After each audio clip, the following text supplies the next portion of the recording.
सभी को नमस्कार। मैं हूं डॉक्टर आर.सी. Chauhan, associate professor Samrat Prithviraj Chauhan, government college Ajmer. आज हम बीएससी पार्ट सेकंड में physics first, that is thermodynamics and statistical physics में यूनिट सेकंड का जो इम्पोर्टेंट टॉपिक डिस्कस करने जा रहे हैं वह है हीट इंजन, ऊष्मीय इंजन या ऊष्मा इंजन। जैसे नाम से क्लियर है कि इंजन किसे कहते हैं। मोस्टली क्या करता है इंजन कि वो फ्यूल को, कोई भी फ्यूल है, कोई भी ईंधन है, उसको खर्च करके कार्य में बदल देता है। तो यहाँ हम जो हीट इंजन यूज कर रहे हैं वह क्या है देखते हैं। डेफिनेशन देखें इसकी कि वह युक्ति, दिस इज द डिवाइस, जो ऊर्जा को सतत रूप से कार्य में बदल दे, ऊष्मा इंजन कहलाती है। That convert heat energy into the work, means ऊष्मा ऊर्जा को जो यांत्रिक कार्य में सतत रूप से, कंटिन्यू रूप में चेंज कर दे, उसका ऊष्मा इंजन कहते हैं। एग्जाम्पल, स्टीम इंजन, जैसे पहले भाप के इंजन होते थे, वो क्या करते थे, कोयला जलाते थे, भाप बनती थी, उससे पिस्टन चलते थे। रेलवे इंजन काम करता था, भाप का इंजन होता था। दूसरे जो हमारे जो गाड़ियों के जो इंजन होते हैं, इंटरनल कंबशन इंजन, आंतरिक दहन इंजन, उसमें जो फ्यूल होता है पेट्रोल डीजल, उसको हम जलाते हैं अंदर से स्पार्क प्लग के द्वारा, स्पार्किंग होती है, वो जलता है तो हीट एनर्जी जो है वो पिस्टन चलाने का काम आती है, आपकी गाड़ी चलती है। So that is internal combustion engine. तो ये सारे हीट इंजन कहलाते हैं। अब हम देखें कि हीट इंजन के मुख्य पार्ट्स क्या है, main parts of the heat engine. पहला होता है ऊष्मा सोर्स, ऊष्मा स्रोत। किसे कहते हैं, एक उच्च ताप, हाई टेम्परेचर पे अनंत ऊष्माधारिता का ऊष्मा भंडार। स्रोत की ऊष्माधारिता अनंत होने के कारण इससे नियत ताप पर लगातार ऊष्मा प्राप्त की जाती है। जैसे हमने पहले भी कहा था कि जो ऊष्मा भंडार है, जिसको हम सिस्टम काम में लेते हैं, जिसके साथ जोड़ के रखते हैं, कि ऊष्माधारिता अनंत है। अनंत का मतलब हुआ कि उसमें से कितनी ऊष्मा ले लें, दे दें, कोई फर्क नहीं पड़ता। जैसे समुद्र है, समुद्र में से आप कितने पानी ले लें, उसमें से दे दें, कोई खास लेवल में फर्क नहीं पड़ता। इसी तरह से कहते हैं कि इसकी भी धारिता अनंत धारिता है, और इसका टेम्परेचर भी है ही है। इसे नियत ताप पर लगातार रूप से, सतत रूप से ऊष्मा प्राप्त कर सकते हैं। दूसरा जो पार्ट है वह mechanical arrangement and the working substance, यांत्रिक व्यवस्था एवं कार्यकारी पदार्थ। तो ये क्या चीज़ है देखते हैं कि जिस यंत्र के द्वारा हम स्रोत से ऊष्मा लेते हैं और सिंक को देते हैं, और उसके अंदर जो चीज़ होती है जो ये काम करती है, उसको वर्किंग सब्सटेंस कहते हैं। टेक्निकली देखें तो क्या है, यांत्रिक व्यवस्था ऊष्मा को कार्य में बदलने के लिए यांत्रिक व्यवस्था के रूप में मोस्टली पिस्टन युक्त खोखला सिलेंडर काम में लेते हैं। जैसे आगे पढ़ेंगे हम, पिस्टन वाला होता है, उसमें खोखला सिलेंडर होता है, उसमें गैस भर जाती है, वो फ्यूल आ जाता है, जल जाता है और फिर चलने लगता है, जिसमें कार्यकारी पदार्थ रखा जाता है। ऊष्मा ग्रहण करने से पिस्टन को गति मिलती है। इसका जो वर्किंग सब्सटेंस होता है, कार्यकारी पदार्थ, ऐसा पदार्थ जो ऊष्मा ग्रहण करके कार्य में बदल दे। कोई भी जो ऊष्मा ग्रहण करेगा और उसको कार्य में बदल देता है। जैसे सिद्धांततः हम थ्योरेटिकली आदर्श गैस का काम लेते हैं, और प्रैक्टिकली हम जो काम लेते हैं वायु होती है या वाष्प होती है। जैसे भाप है, गर्म पानी किया आपने, भाप बनी, भाप बनने से जो भाप होती है वो पिस्टन को चलाती है। जो कार्यकारी पदार्थ हो गया यहाँ पे भाप हो गया। अरेंजमेंट जो गर्म करता है, कोयला जलाता है, वो हमारा अरेंजमेंट हो गया हीट इंजन के लिए, थर्मो इंजन के लिए। और जो तीसरा इंपॉर्टेंट पॉइंट है, वो हमारा जो पार्ट है इसका, वो है हीट सिंक, ऊष्मा सिंक। कम ताप T2 पर अनंत ऊष्माधारिता का ऊष्मा भंडार, कि एक ऐसा ऊष्मा भंडार जिसको हम ऊर्जा दे सकते हैं, परंतु इसका टेम्परेचर लो होना चाहिए। हमारी जो कार्यकारी पदार्थ है उससे टेम्परेचर लो होना चाहिए।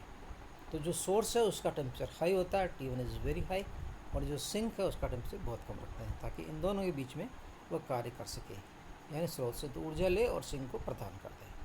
कौन करता है, ये कार्यकारी पदार्थ मैकेनिकल व्यवस्था करती है। कैसे काम करता है आइए देखते हैं। यूज़, उच्च ताप पर ऊष्मा स्रोत से कार्यकारी पदार्थ द्वारा ग्रहण की गई ऊष्मा पूर्ण रूप से यांत्रिक कार्य में नहीं बदल पाती।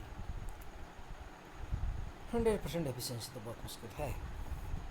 हमारी जो गाड़ियाँ होती है पेट्रोल डीजल, कहते हैं 20-25% इनकी एफिशिएंसी होती है। मीन्स 1 लीटर फ्यूल से हम केवल 20% या 25% मैक्सिमम इतना ही उपयोग हम उसको वर्किंग में, हमारी स्पीड बढ़ाने में काम में लेते हैं, बाकी तो वेस्टेज हो जाता है।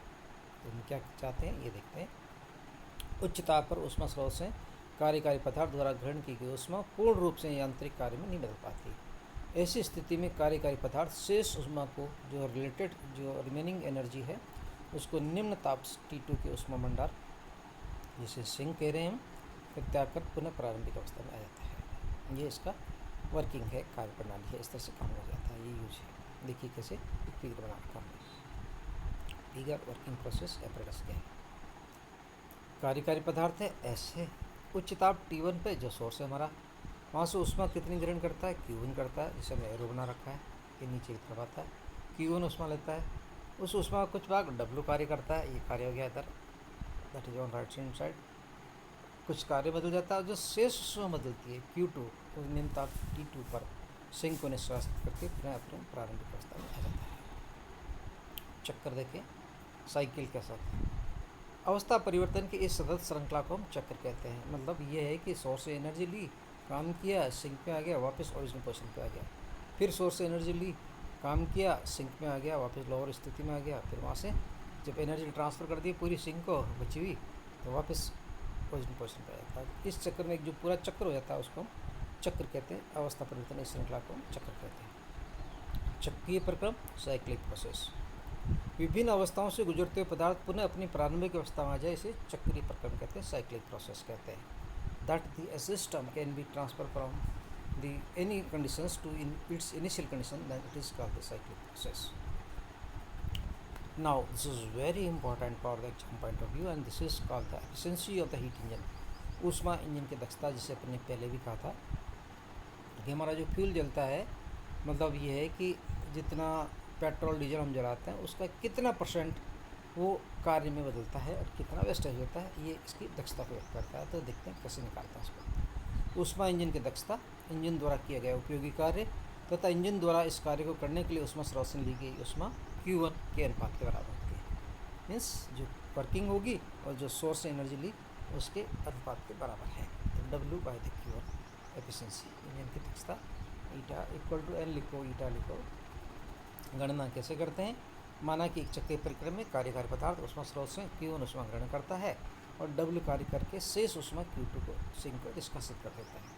यही है माना जाता है कि कार्यकारी पदार्थ की आंतरिक ऊर्जा में परिवर्तन जीरो होता है, there is no change in its internal energy. चूँकि एक पूर्ण चक्र में कार्यकारी पदार्थ अपनी प्रारंभिक अवस्था प्राप्त कर लेता है, अतः आंतरिक ऊर्जा में वृद्धि या चेंज du जीरो हो जाता है। तो प्रथम नियम से देखें अपन, del Q equal to du plus del W। अब आंतरिक ऊर्जा में परिवर्तन तो जीरो है, du इक्वल टू जीरो है, तो हम क्या लिखेंगे, Q1 minus Q2 equal to W, यानी किया गया कार्य जो सोर्स से ऊर्जा ली और जो सिंक को दी उन दोनों के अंतर के बराबर ये कार्य कर लेता है।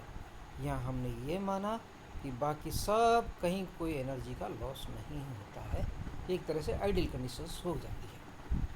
सो एफिशिएंसी फॉर्मूला हम सब्स्टिट्यूट कर दें, दक्षता बराबर W बाई Q1, तो W हमने लिख दिया Q1 minus Q2 by the Q1। So this gives N equal to 1 minus Q2 by the Q1। Q2 is energy transferred to the sink and the Q1 is energy taken from the source। So विशेष परिस्थितियाँ देखें प्रतिशत में, यानी प्रतिशत में चाहे तो 1 minus Q2 by the Q1 multiplied by 100। यदि Q2 जीरो हो, सिंक को निष्कासित ऊष्मा यदि शून्य हो, जीरो हो, तो हम क्या लिखेंगे, जीरो होती N इक्वल टू 100% हो गया।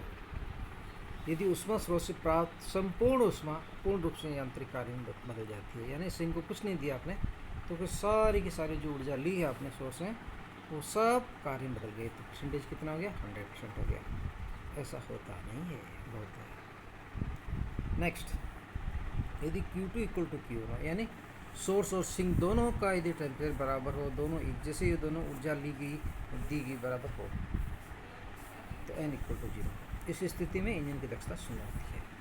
इंजन स्रोत से ली गई ऊष्मा संपूर्ण ऊष्मा को बिना बदले कार्य में बदले सिंक में निष्कासित कर देता है, यानी तो complete energy transfer to the sink, कोई भी कार्य नहीं होगा, W इक्वल टू 0 हो जाएगा, तो दक्षता इसमें 0 हो जाएगी। सो ये कुछ एग्जांपल्स थे, कुछ विशेषताएं थी जिनसे हम कैलकुलेट कर सकते हैं एफिशिएंसी। सो आज के लिए इतना ही काफ़ी कि एक हीट इंजन क्या होता है, किस तरह से काम करता है, और इसमें क्या क्या होना चाहिए, इसकी दक्षता हम किस तरह से निकाल सकते हैं, इन सब के लिए यही आज इतना ही काफ़ी है। Thank you very much.